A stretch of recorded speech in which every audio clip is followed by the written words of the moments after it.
So we have Patrick Neutron who's the CEO of Validio and co-founder of Validio. They're a data quality monitoring company, and they work with data quality primarily with the modern data stack. So the feature store is, I would say, a more recent platform, of course, than the modern data stack. So it's possible, and maybe Aman, you can correct me on this, whether the metrics stores and the data quality work that's being done on the data warehousing side is slightly ahead of where we are on the feature side. But anyway, it'll be interesting to hear the different perspectives on this. And we also have joining us Rekha Bachwani. And Rekha Bachwani is from Disney Streaming. And she is the director of machine learning engineering at Disney Streaming. And she drives the strategy for machine learning infrastructure and applications and engineering use cases. And I'm sure Disney have a ton of use cases there. She also has a PhD in computer science from Rutgers University. So for the panel, we have Patrick, who's the moderator, Rekha Bachwani from Disney. We have Nikhil from Airbnb from earlier. We have Sinan from Shiva and Aman from Rise. Welcome, Patrick. Are you there? Thank you so much. Yes, I'm here. Really happy to be here. Right. Really exciting topic. And yes, so this session, we will focus on discussing data quality and feature stores. And as Jim explained, data quality is something that is close to heart, given what I do on a day-to-day basis at Validio. We build an end-to-end data quality platform with a more modern data stack in mind. And I'm the CEO and one of the co-founders there. And this is a very interesting kind of, I've listened in a bit, and there will be a bit of repetition, but I assume that some people have not listened to all of the great talks before. So I'm gonna go back and ask some basics so everyone gets up to speed, and then we delve a bit deeper. But so I think the first thing that we need to define a bit is kind of what is data quality in a feature store context, because like outside the feature store context, we have the terminologies of data observability, data quality, and we have metadata checks, we have data lineage, we have checks on actual data on a data point and data set level. There's a lot of variation in terminologies, right? It is almost like AI, roughly 5-10 years ago in terms of diffusion of and confusion about the terminology. But Sinan, could you start by sharing kind of your definition of data quality in a feature store context? And I've taken a brief look at your book. It's really good, by the way. Thank you. Oh, I appreciate that. I always appreciate that. Yeah, but you're right, because data quality, and I would even argue still today, AI can still have just a little bit of subjectivity and creative differences, to put it mildly. I guess when I think about data quality, thinking about both labels and features, I'll focus on features. I feel like for me, the biggest definition that kind of trounces everything else is quality of data should map to a equitable and reasonable representation of some population. So if quality is high, that should also mean that you are accurately and equitably representing some population well. Because at the end of the day, when we're building these AI models, we are trying to work within some population. And if we're not representing the population well, our quality is likely poor in our data. For me, that is not the only definition I have. I could come up with imputation of missing values, blah, blah, blah. But for me, if quality is high, then I am accurately representing some population well. That, for me, that's the biggest definition. Cool. And so then we focus a lot on the kind of data drift or shift concept, right? That Jim and you, Aman, discussed a bit right before this panel.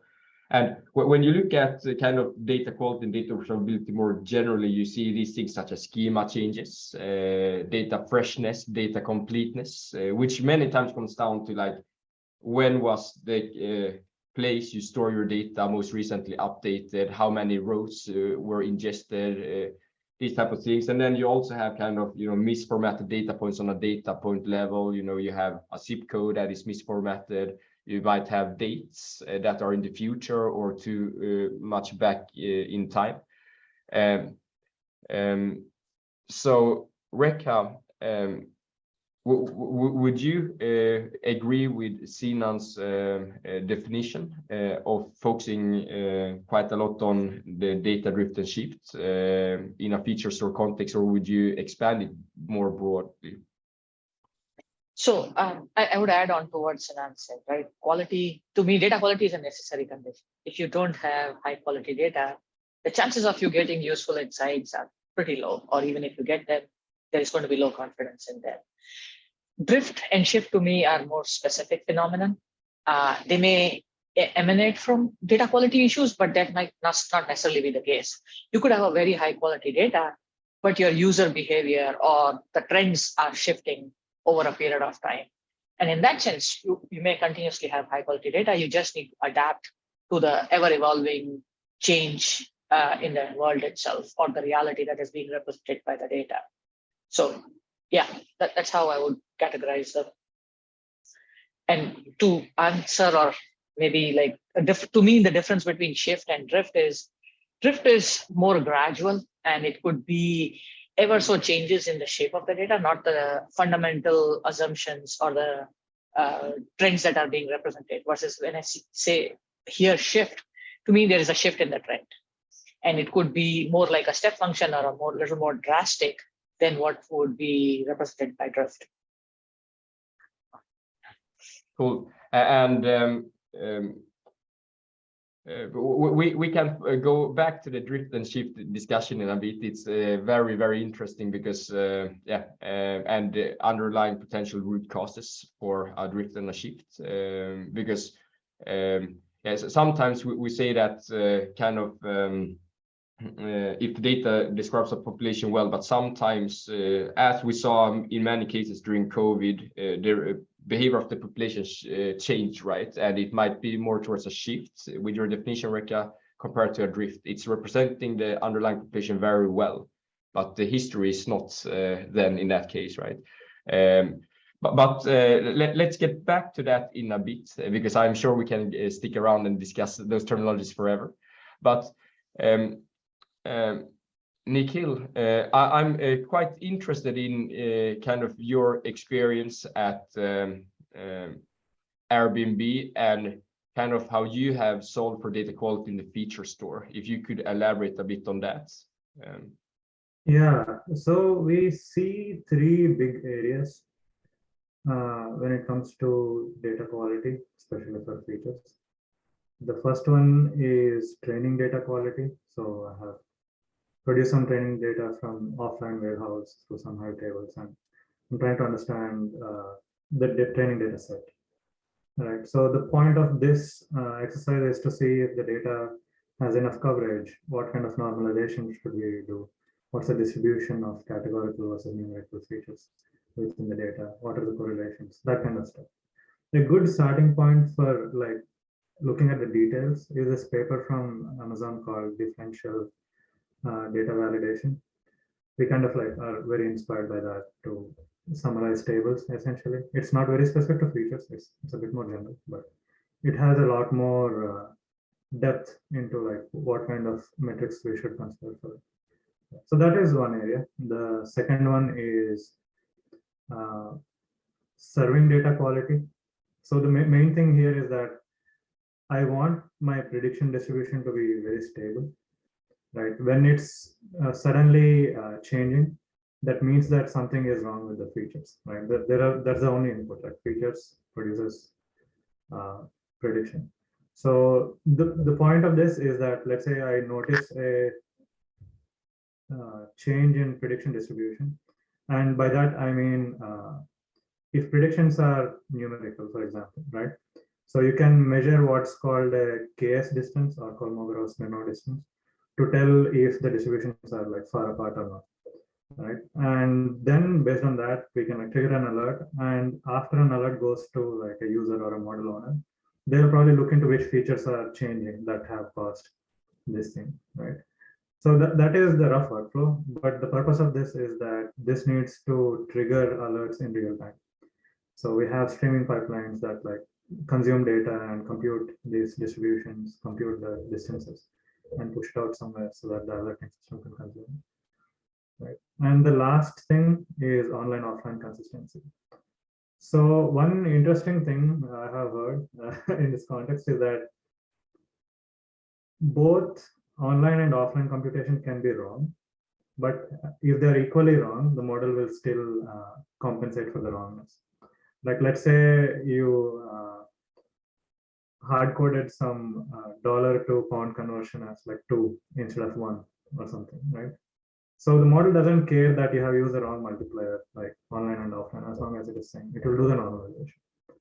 Right? So that is the real difference. So if we are guaranteeing that the logic and the data that is being produced for training and serving is same, then we can assume that the performance will translate. So if you see some performance of the model offline, and then if you try to put it online, if you have this guarantee from the base feature store or feature platform, you can very confidently turn on the flags, begin serving these models. So that is also similar to what I talked about before, that case distance and whatnot. But the difference is that we are like doing first a side-by-side comparison of logged and backfill data and computing that distance. But in the older drift case, we are computing distance between distributions already. So there are no distributions here. We are like looking at individual points and summarizing them. Yeah. That is roughly the 3 areas: training data quality, online serving data quality, and online offline consistency. Right? Online serving data quality is like where the drift comes into play. Cool, very cool. So when it comes to like these different parts, I mean, would it be possible to mention a bit when you look at the training data quality in the first step, you referenced a paper about. Yeah. So would it be fair to say that it is a set of checks that you do on that training data? Could you mention a few of those metrics that you look at? Yeah, so it starts from simple metrics like what's the coverage? Coverage is like how much of this is null, how much of this is not. Then the next thing is detecting if some feature is numerical or categorical. Right, so you do that using approx unique count basically, and see if there is very high cardinality, and if it is a number, you say this is numerical. If it's low cardinality and if it's a number, it's categorical. If it is a string, with very low cardinality, it is categorical. Now, once you identify that something is numerical or categorical, you can specialize like additional metrics. So for numerical stuff, you compute distributions using approx percentiles, or like there is this sketching algorithm called KLL sketch. You can use that to summarize a distribution very efficiently. And for categorical stuff, you probably can just collect map count or histogram if the cardinality is very low. And if you want to identify skew, right, in string but not categorical features or like continuous, you can use heavy hitter detection. So there is like various algorithms that you can employ to understand the problem. So roughly there is like coverage, skewness, there is distributions, histograms. That is column level statistics, right? Then there is cross column statistics. So what is the correlation between different columns? What is the entropy gain between different columns? Right? So these are all like laid out in the paper actually. So I think like if someone wants to like look into the, I'll like link that in the Slack chat also. But there's also a library like AWS folks release this library called DEEQ, DEEQU, that contains like most of these things that I talked about. Very cool. And I mean, when I hear these things, it sounds like very similar to outside a feature store context, right? These are very similar to the things you would look at in general.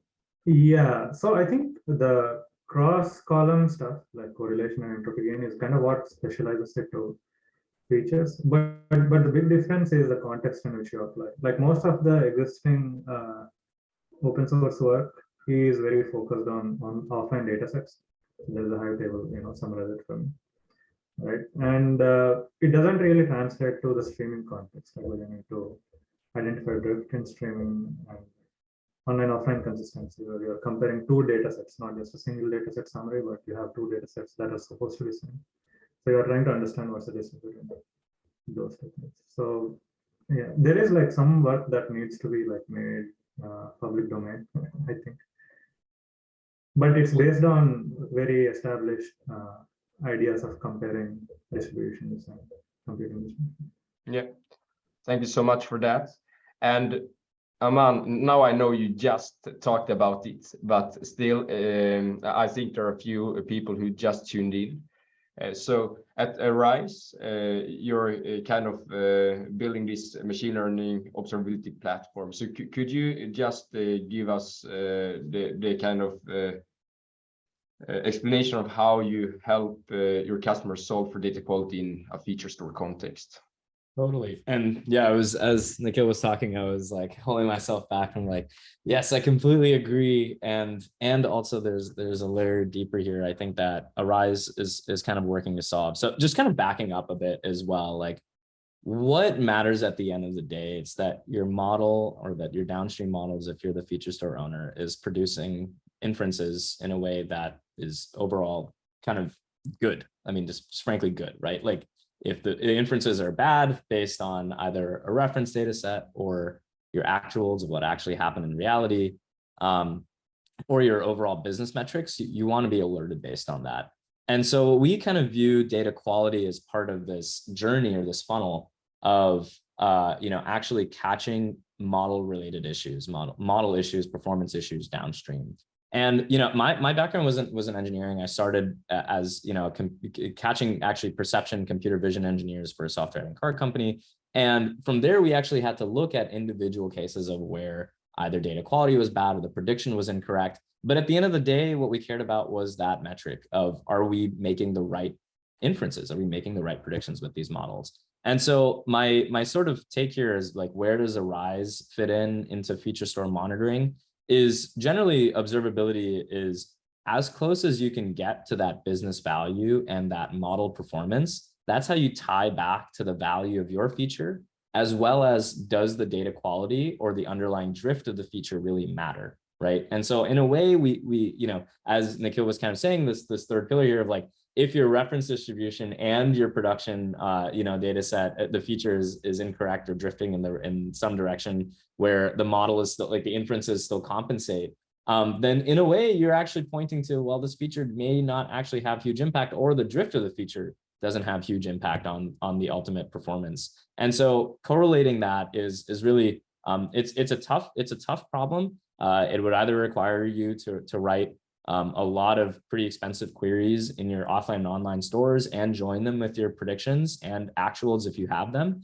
And so we've thought, why not package that into a solution? And so that's really what we do, is monitoring and observability that sits on top of your feature store and can either look at just if you already have that context somewhere else in a Tableau dashboard or another dashboard, you could pull that out. Or if it's if you have the inferences and actuals, you can actually join them back into our platform and perform that either performance metric level analysis, drift analysis on the feature, and then the underlying data quality and hold those pipelines accountable as well. Very clear. Thank you so much. And like when I hear about these things, I mean, coming from the more kind of general data quality space, when you look at it could be streams, it could be object stores, buckets with data, it could be warehouses. Rekha, based on your experience, kind of how would you say that data quality in a feature store context differs from kind of data quality outside the feature store context? We heard a bit regarding the kind of more multivariate thing and so on, but there's also a lot of these things, kind of distributions, shifts and drifts also matters, regardless of feature store context or not, right? So in your daily work, how do you see the difference, if there is any? So I would say in some situations, there isn't much of a difference. The data quality provided by the downstream, like base data warehouse, might suffice. But for certain features or certain elements, essentially, you probably want additional data quality checks, right? So one would be around the distribution or the cardinality.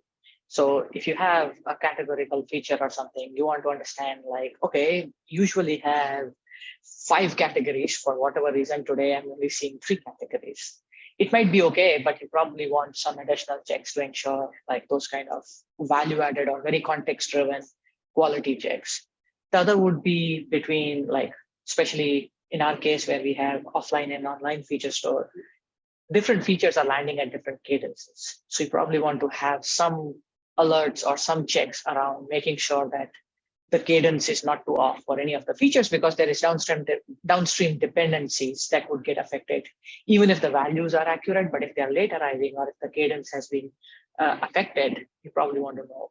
So those would be some more, like, very specific to the context sort of a thing. Also for streaming features, it's at a single profile level. So sort of distribution may or may not matter. You may need, like, something very point in time, very specific checks, if any, depending on the features you have. Cool. Thank you so much for that. And Sinan, based on now you're one of those people who I would consider as visionary in the space, and who kind of sees things a bit farther than others when it comes to data quality in this kind of context. What do you think the future holds for data quality in feature stores? Do you think what we're doing nowadays is kind of hitting it, or do you think we're missing something that will become important the coming few years? Yeah, first off, wow, thank you, appreciate it. Don't know if I accept it, but I appreciate it. I think we're on the right track. I think if I'm plotting right track on data quality over time, I think it's at least quadratic. You know, we're getting there faster. I think, like, kind of as I hinted at earlier, in the last decade, there's more talking, there's more conversation about quality. And I think from the definitions we're hearing today, quality as it refers to representation, as it refers to drift and or shift, not to open that can of worms again, and just thinking about what mathematical languages we have that can translate our perception of quality to a machine's perception of quality, I think is converging. It feels like it's converging. Our ability to be able to, as Aman was actually talking about, just knowing and having a collective knowledge about which kinds of tests are best for some kinds of domains, that alone as a collective data science knowledge is so crucial, because that's shareable. And when that kind of knowledge is shareable, for anyone with a Stats 101 background, that knowledge becomes ingrained in the next generation of data scientists and machine learning engineers.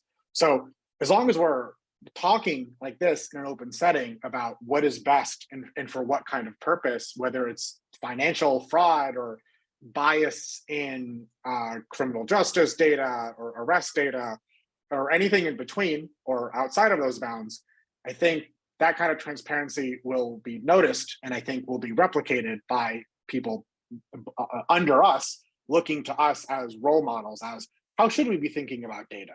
Should I just fit this to any quality data?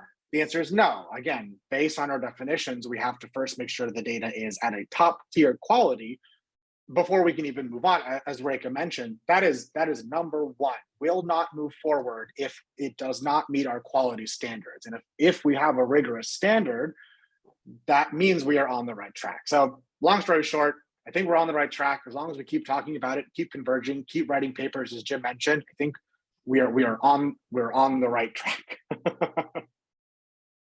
Cool. and I think that I really much share that view on a data quality in a more general setting. So, and when it comes to kind of one of the things outside the features store domain that is very unusual is when we talk about data quality for unstructured data, because outside the features store domain, everything is focused on the structured data, right? For various reasons. And Aman, you alluded a bit towards the kind of when you get to unstructured, you start to look at the embeddings and so on. I want to follow up on that with you, Nikhil. Do you have any kind of do you have a take on how you work differently between the structured and more unstructured data when it comes to data quality? Yeah, I mean, the answer is going to be bit strange. So in most cases, the model consumes the unstructured data by converting it into semi-structured data like embeddings. So we map this unstructured data, audio, video, images into an embedding space. So it forms some kind of a spatial distribution, right? And when you have distributions, it's very natural to like map them into 2D planes using algorithms like UMAP or find anomalies or find clusters, right? All of those things apply to unstructured data, but the prerequisite is that you map it into a semi-structured space or into an embedding space, right? Once you have the embeddings, then it's fair game to apply n number of methods to summarize and identify quality issues. Yeah, and when we get into these kind of embeddings, or like, I mean, when we go from unstructured to semi-structured, I mean, the interpretability of these features aren't that high, right? So when it comes to data quality, sometimes you have these rule-based things, as Rekha, you mentioned, sometimes you have 5 in cardinality and it goes down to 3. It's a very easy thing for you to understand as a human. But in other situations, you have these kind of, what is it even that you're looking at kind of thing, and you can calculate on these things, but to rule-based rules on that becomes trickier, right? So it could be to you, Aman or Rekha, but how do you think about the difference between kind of having more anomaly detection type of monitoring versus rule-based? So my approach would be, right, there are things that are simpler with rules, and if the patterns are as simple that can be represented by rules, probably that is the easiest way to go. But for other things, right, like distribution, so that if we can build simple statistics, as Sinan or Nikhil mentioned, if you understand your data, then you can sort of capture that as anomaly detection. So for instance, the feature store that Dustin described earlier, as the data lands, we do have null counts, and based on like certain, if the delta is over a certain statistical percentage or a sigma, we do alert and those kind of things. So depending on the shape of the data, if it's a stable shape, then you can use statistical models. Otherwise, you may have to come up with a little more sophisticated anomaly detection models to sort of deal with the data. For instance, for some of our CDN data, we actually have an ML model in place. That's not from the feature store perspective, but in general, we had to do at a data warehouse level sort of a thing. So the shape, the cardinality, and the distribution of the data kind of dictates what kind of approach would make sense. But I'll yield to Man to add more color to it. Yeah, I actually agree with Rick at like that sort of highest level where there's statistical approaches that can tell you, hey, something might be wrong, you might want to go deeper. But that human level understanding of the data is really where we're focused on as a platform, which is, okay, you just got pinged, but like, how do you go figure out what's wrong, right? And that's where kind of what Nikhil was talking about in terms of either dimensionality reduction techniques or mapping, higher dimensional vectors to lower dimensional sort of visualization spaces like UMAP. But at the end of the day, you as a human have to go click on points and figure out, is this correct or not, right? And so what we're offering as a product is clustering, which can help make that a little bit easier, make that a bit of a more of a funnel. And so we'll cluster based on, these sort of techniques that will actually find similarities between points. And in this space where points can be very far apart, we'll surface up visually, in actuality, these points might be very far apart, but that, like, in this space, they're sort of closer together. And so, you can actually kind of get an entire bird's eye view is what we're trying to show you, where you can go from the highest level down to individual points to go and export or label and refine your data set. And at the end of the day, like, when it comes to understanding embeddings, I think where the space is generally like a bit forward looking here, and maybe Sinan, I'm curious if your take here is like, effectively, you'll need embeddings to understand embeddings, right? Because to some degree, these are models. If you're a model as a human that is deciding what's good and what's not, then in some ways you can train models to also kind of perform those sort of similar actions. And so embeddings being used to visualize and even get a deeper sense of the embeddings that you're trying to determine individual points for is a direction that, we think things are headed. And that's really what we're sort of building tools to enable, is that sort of clustering and just starting at the highest level, clustering, and then refining and getting into individual data points that you might need to export as part of your flow. Yeah, I couldn't agree more. Sorry, go ahead. No, yeah, I've actually, as someone who's actually built on similar drift techniques using clustering,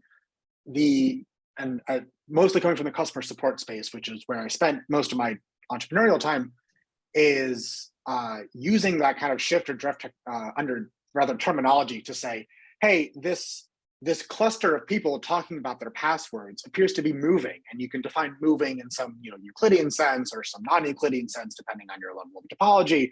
But if you can show someone, hey, this cluster of people who are semantically talking about the same thing is somehow moving slightly, perhaps there's a new issue to be logged in that space. Or to put it in the more shift direction, to take us back a couple of years ago, if in the early March of 2020, people are asking about obtaining a refund because the global pandemic has shut everything down, fast forward 2 weeks where people are still talking about refunds, but not asking for one, asking about the status of their refund.